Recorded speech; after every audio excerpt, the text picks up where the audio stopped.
Urang awai na getebot dengar lunggut kata-kata malim patun getut entuut malim patut getut dada.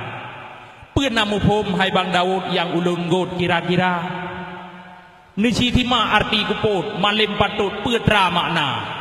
urang tu pea pengeuh tuput buat dan patut gegeria rugawa gedu pea halia hariam nya gedaluam peng-peng riba Kupea kitab sabe geleum nyepeng hariam getem tuba manusia akhir zaman tan perimun pegat dauta athai penting benam puen dumpea gege tan gekira contoh tabuh hayah ngan mi yang korupsi peng negara hana tro-tro balum bidi pada hai gaji uberaya hana guna untuk peci titel haji ho kena ba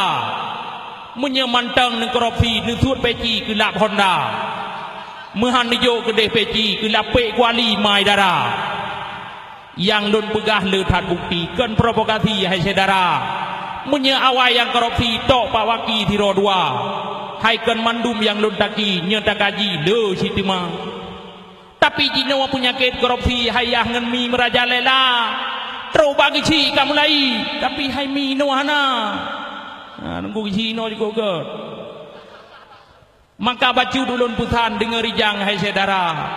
nyekan hak drawa beta Quran desa hai bang ubiraya hana guna netung bayang menyepeng nyan tim tuba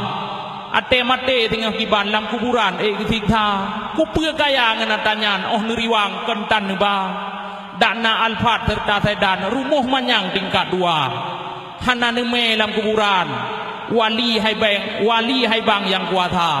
inang laga darupawan kakop Quran malam jula gatho laga pratah manyang wate ayuhnya ne 2 jino kakop po lapangan yang tipa bahan kenli gata yang ata thot tito gawang pih penyerang kamu tuka gata tidih lang kuburan inang rupawan gop ilanya memang pantun agak lancang atau rakan bacut gata menyelembut panena jan kitu timban na juta aja urang kaklo damah tungang terdan heuhnyan kureung aja rugo dakwah kitu malam menye iman tan lam dada oh no manteng bacut nadam untuk rakan lain lon ba oh lieuh gedreun al mukarram tabaca nadam sampai poh 2